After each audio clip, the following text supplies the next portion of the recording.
Assalamualaikum warahmatullahi wabarakatuh. Kembali lagi di channel Sahabat Engineering Indonesia, teman-teman. Di sini saya akan membahas tentang masalah PFR atau yang disebut Fast Failure Relay. Dan ini adalah barangnya, alatnya. Dan mungkin teman-teman sering melihat barang seperti ini di sebuah panel kontrol ataupun panel listrik yang buat pembagi ataupun untuk sebuah kontrol, intinya seperti itu. Jadi teman-teman sering lihat di sini seperti ini. Ini adalah pengaman atau proteksi kelistrikan 3 pasnya. Bagaimana cara kerja dan cara pemasangannya, saya akan perlihatkan terlebih dahulu untuk videonya. Kebetulan saya mempunyai video yang ada permasalahan di fast failure ini. Nah, ini tipe yang sama ya teman-teman untuk fast failure-nya. Sekarang kita coba naikkan semua MCB untuk memasukkan arus inputnya. Dan terlihat di sini untuk fast failure-nya itu ada indikator yang menyala. Dan kalau kita perhatikan lebih dekat lagi, yang menyala adalah indikator fast failure.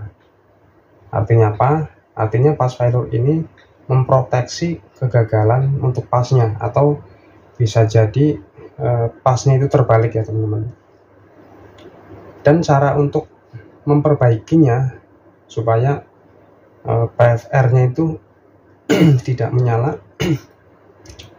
Nah, kita lihat di sini ada untuk urutan RST-nya, yaitu warna merah, hitam, dan kuning.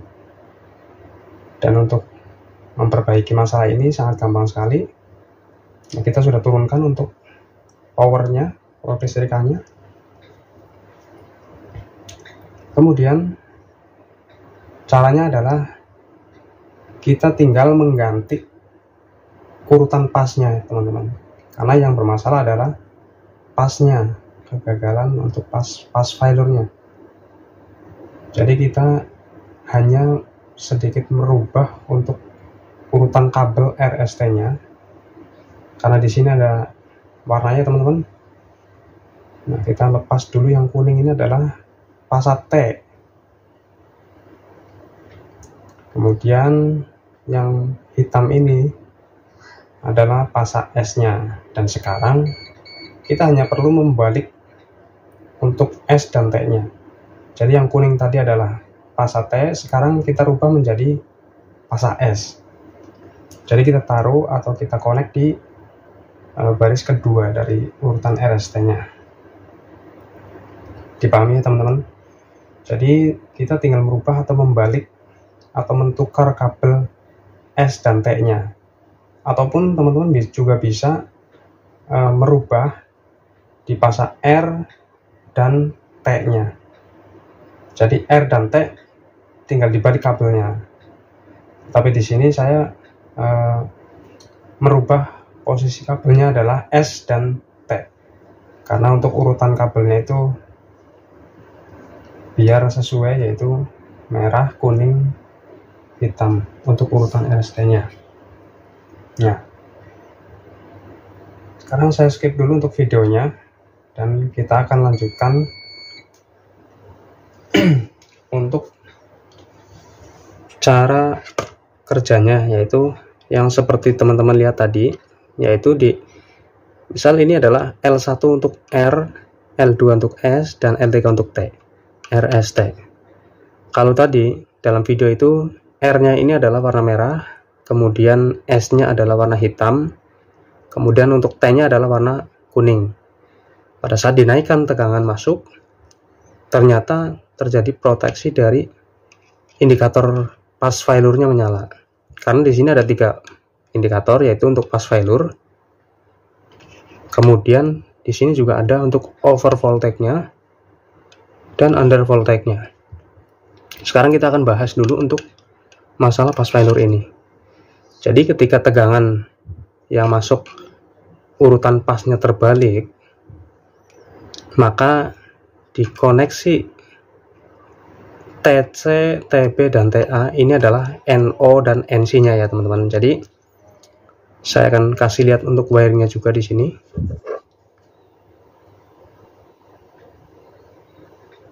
Ya, dimana TC dan TB ini merupakan normally close, sedangkan TC dan TA ini atau TB dan TA ini adalah normally open. Nah, untuk cara pemasangan fast failure ini kita ambil di NO-nya, yaitu TC dan TA. Jadi pasnya kita masukkan dari sini untuk sebagai kontrol. Kemudian jika di sini ada salah satu indikator yang menyala seperti tadi, maka TC dan TA ini tidak akan terhubung karena sumber tegangannya belum betul atau belum sesuai.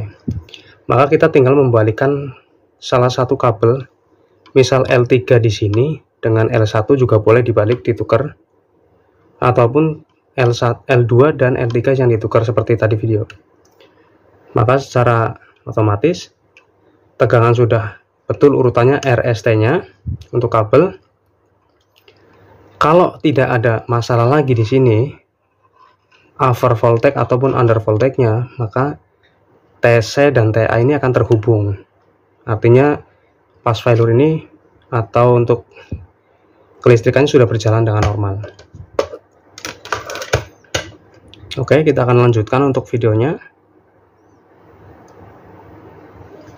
Nah, setelah kita rubah untuk pasnya, kita tukar ya, kita simak videonya sama-sama. Ternyata ada indikator lain yang menunjukkan sinyal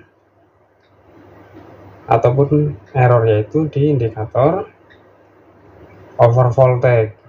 Nah, ini adalah indikator over voltage. Jadi sekarang pasnya sudah betul, tetapi tegangannya terlalu tinggi. Karena di sini settingannya adalah sekitar 410. Nah, ini 410. Kalau ke bawah kita 400. Dan gimana caranya untuk menormalkannya? Yaitu, nah di sini sebelah kanan adalah untuk delay. Kita tinggal menaikkan saja seperti ini teman-teman, ke arah yang lebih tinggi. Nah, ini pas di 230 itu indikatornya berubah atau padam. Itu artinya tegangan sekarang adalah di atas 200, di atas 400, bahkan di atas 420. Makanya kalau kita setting di bawah 420 akan mengalami trip di TC dan TA-nya. Makanya over voltage-nya di sini akan menyala.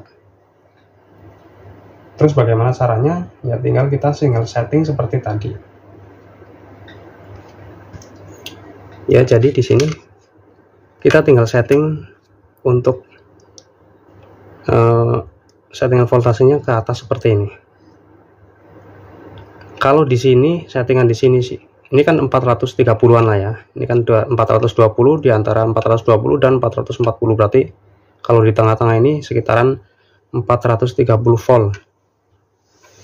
Artinya tegangan sekarang di atas 420.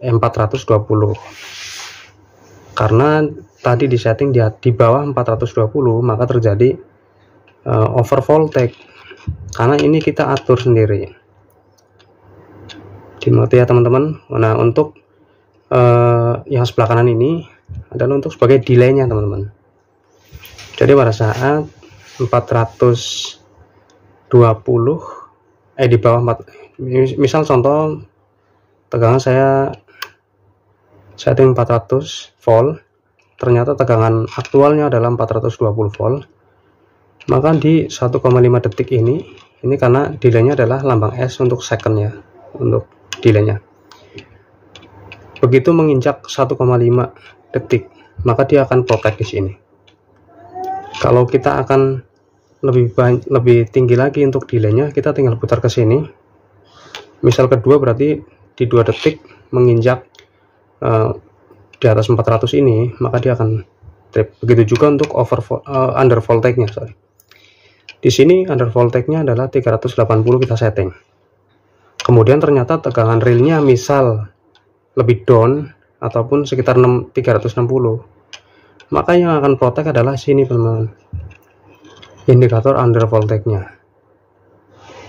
Dan untuk caranya sendiri, gimana cara mengaturnya? Sama, kita cari atau putar, kita turunkan dulu dimana pas titiknya. Kalau misal di sini, misal contoh di sini 360, ternyata ini padam, maka tegangan real aktualnya sekarang kalau kita cek itu adalah di bawah 370-an. Baik, seperti itu. Dan saya akan kasih tahu cara pemasangannya sekarang ya. Kita tunjukkan dulu di sini TC dan TA-nya untuk NO dan NC-nya. Kita siapkan meter seperti ini. Kita cari yang bunyi ada untuk buzzernya biar teman-teman kedengaran. Nah, kayak gini denger ya. Kita ukur untuk pertama TC dan TB-nya. Nah, ini terhubung, artinya TC dan TB ini adalah sebagai normally close-nya. Kemudian TC dan TA ini tidak terhubung, maka sudah dipastikan TC dan TA ini merupakan normally open. Dan kita akan gunakan yang normally open-nya. Kita sudah siapkan kabelnya di sini ya teman-teman. Kita pasang dulu, nanti saya akan jelaskan.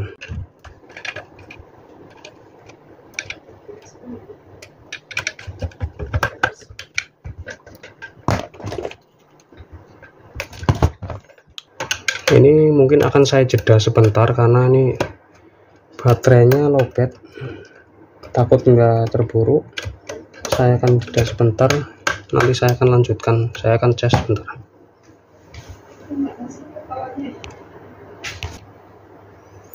Oke teman-teman, kita lanjutkan. Jadi ini saya akan pasang dulu, dan ini untuk simulasi 3 pasnya saya juga pasang dulu agar bisa. Jadi untuk cara pemasangan juga seperti ini ya teman-teman.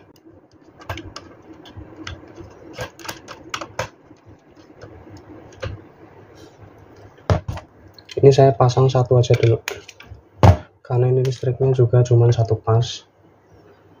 Kita misal pasang di sini. Oke.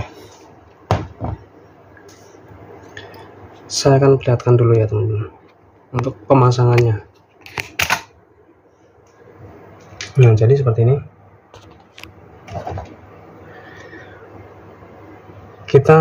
Ini adalah inputnya ya. Ini anggap kita bypass ini atau jumper ini untuk RST-nya lah, anggap saja. Kemudian outputnya kita masukkan ke sini, input di atas, dan outputnya di belakang ini, di bawah. Ini masuknya ke TA, dan TC nya kita larikan ke kontrol, karena di sini saya menggunakan kontaktor saja. Ini ke sini masuknya ke coil A2 nya. Nah, ini A2 ini saya jumper ke normally open di kontaktor. Kemudian di sini output NO nya, normally open nya, saya masukkan ke lampu indikator. Kemudian ini untuk netralnya di A1 nya ke sini juga netral. Sudah paham ya? Saya akan pasang lagi kameranya. Ternyata baterainya nggak kuat teman-teman. Apa ya, masih terlihat ya, ini ada flashnya. Dan saya sekarang akan memasukkan listriknya.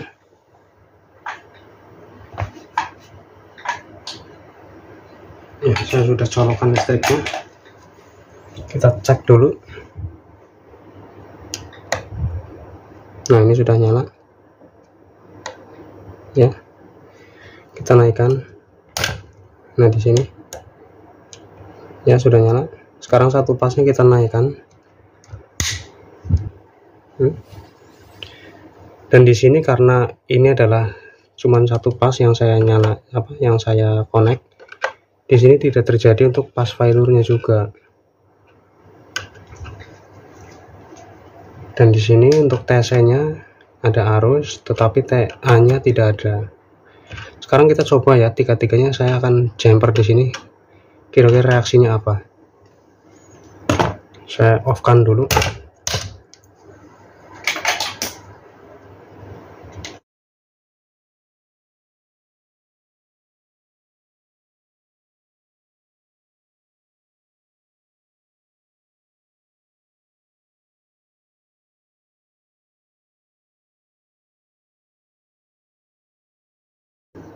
Sudah ya, ini kita sudah connect. Coba kita masuk kasih arus.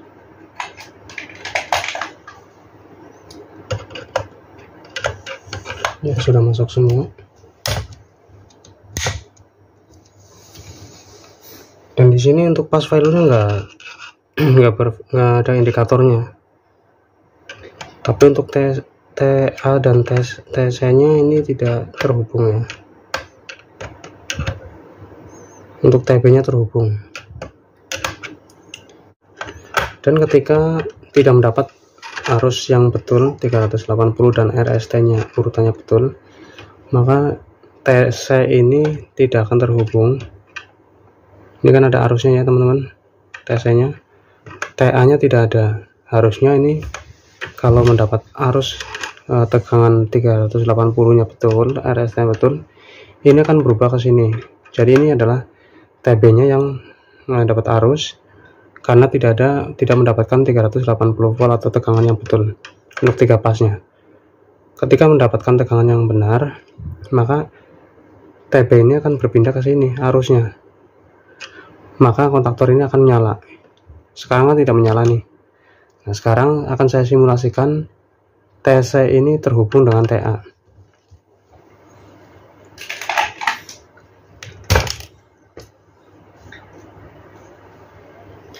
Yaitu saya akan menjamperkan kabel ini ya, jadi agar terhubung. Ini buat simulasi saja, nanti untuk pemakaiannya itu tidak perlu dijamper seperti ini, karena ini kan buat simulasi, karena di sini tidak ada listrik 3 pasnya, maka saya untuk simulasikan saya akan jumper di sini agar bisa terlihat nanti untuk kontaktor dan indikator kontaktornya bekerja dan bisa diartikan sebagai kontrolnya jalan lah gitulah. Oke, saya akan nyalakan. Nah, jadi ketika TC dan TA-nya terhubung, atau misalnya listrik 3 pasnya itu sesuai, udah betul ya, tegangannya betul dan pasnya urutannya betul, maka yang terjadi akan seperti ini. TA dan TC, yang TC dan TB tadinya NC berubah menjadi NO, dan TC dan TA yang tadinya kebalik ya, yang tadinya TC dan TA adalah NC normally close, ketika mendapat tegangan yang benar 380 volt dan urutan RST yang betul, maka TA ini akan mendapat arus dari TC dan akhirnya kontrol ini akan berjalan seperti ini ya. Semoga saja bisa dipahami untuk videonya. Terima kasih.